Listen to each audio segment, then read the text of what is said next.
Thank you so much, Carol, for inviting us into your home. I can see that you love to travel. I do. And you're a woman after my own heart. Yes. Yeah. Well, thank you so much for coming, everyone. And I collect things from all over the world. I collect mostly photographs, a lot of books, papers, a lot of things that I use to do collages, weird shells, weird fruits, just all kinds of things. I bring back seeds so I can plant them in my garden, so I can do paintings of them. For instance, this particular line was shot in the Serengeti about 5 years ago, and then I came back and did the painting. So, and tell me about the dessert hall. I have a dessert hall of fame, and it's you know, some people have like heads of all the animals they shot. I have all the desserts we ate. So from all over the world, even stuff from around the corner.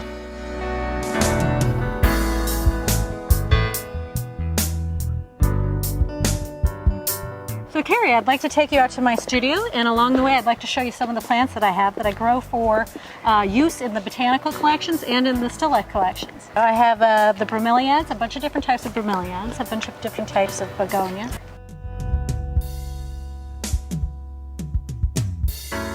This is part of the Bright Animal series. This I painted with a palette knife, and that gives it a very loose texture, a very strong texture. But I concentrate a lot on the eyes, the detail of the eyes. So the other trick that I do with the Bright Animal series is I paint the eyes metallic underneath, and then I do the painting on top. So under the right lighting, they are really... They're like glow in the dark. They are, they are. Well, I love the bright colors too. And it almost looks like his face has an expression. Yeah, he's content. They all have kind of a mystical feeling, you know, they're all satisfied and content, and there's not any of them that are angry, so they're all just happy. You know, Susan, I would be really worried that I would pick like super expensive things and you know, and I'd end up with something for $1,000 when I hadn't really meant to spend that much. So how do you go about pricing? Well, I would do the same thing. I would do exactly the same thing. And one of the things is we don't want is people to get beyond their own budget. So we've devised a way that people can know how much they're spending and stay within their budget. Everything we have is in the same price category. If you wanted to say you're doing an ocean scene, let's say you just wanted just this one pelican. See how that little pelican fits in the 531 area? Okay. Well, you know that he would only be less than $5.31, and you could even actually give him a couple of fish to eat. But let's say you have a budget of $45. Well, then you could go ahead and give him a palm tree and a mermaid and okay, let's say a small crab, and maybe you even wanted a big crab too.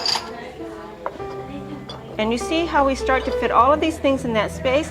Here we are in Antique Row, and Antique Row is very exciting. It's a great street for my business to be on, because my business is kind of like how the origin of Antique Row, which goes back about 150 years.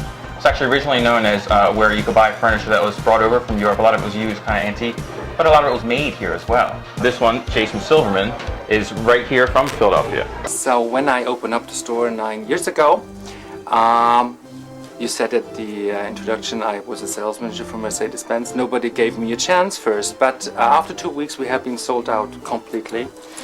And we started with half the store, and now we are twice as big. We do carry about 1,400 different artist bears, not counted the plush bears, only artist bears, and we do have the biggest selection of artist bears from all over the globe in this little store. It's about 90 square meters, and it's not big but cozy. Okay, let me say a few words about the history of teddy bears.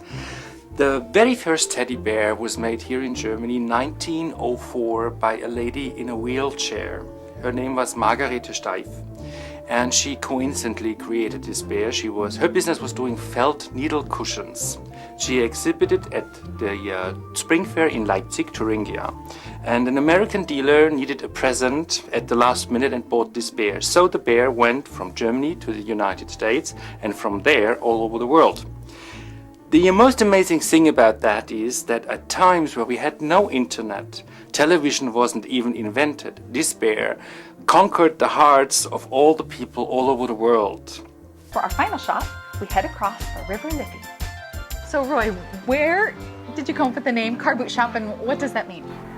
every Sunday there'd be car boot sales all around the country. People getting rid of surplus product, as it were. Okay, and the boot, of course, is The the hood of the car or under the hood. the trunk. The trunk of the car.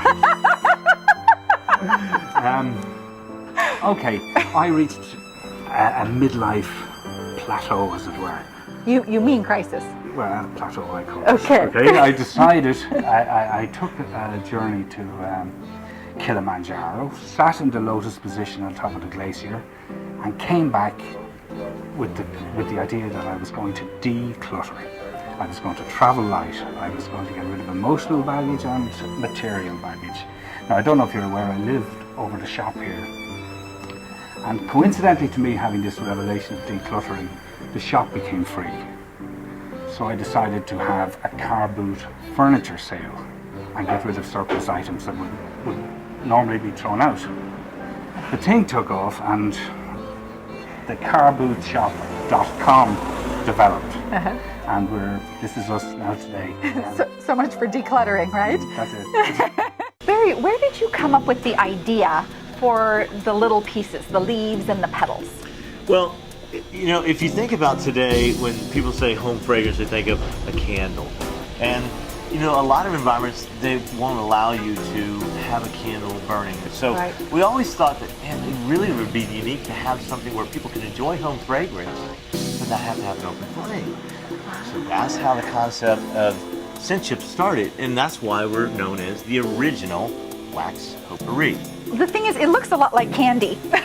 It does. And the colors are so pretty.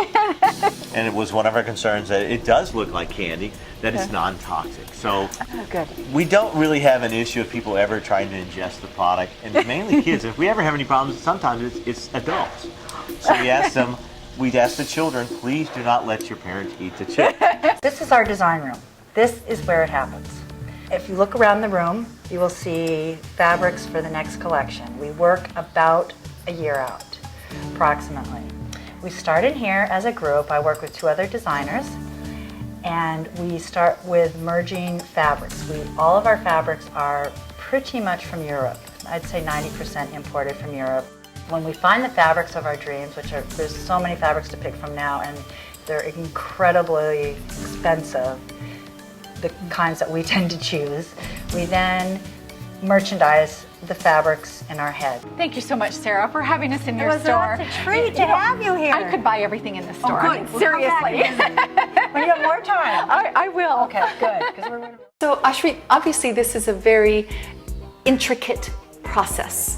It is. And so you start here before you've added any color and you Right. do the writing. Right, so that's an example for a process. You can see the writing first, then I have the sketch of the pencil, just a sketch with a pencil, and then I start to color it. So you can see on the second box, you can see the backgrounds, the choose of the colors. Then the third one, you can see the patterns already. It's being created with the lines, with the very fine lines, with the little dots here. And then going on, you can see I added already the pattern here with a pattern in the corners. So that's the way it's being processed. It's layers on layers and layers. What makes Italian leather special? Many things. Many things, because the leather is treated with vegetables, materials.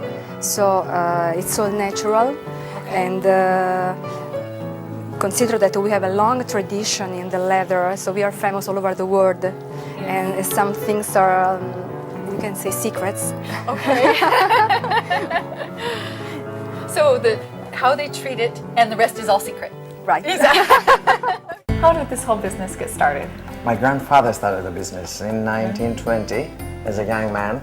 He set up his little shop on Pandrosu Street, which is on the other side of the square, Monastiraki Square. And he was making shoes and sandals. He was like an artistic personality. First he wanted to be a film director, but because of my grandfather's death, he had to take over the business. So he started writing poetry. Even when he was in the army, he was writing poetry for his colleagues.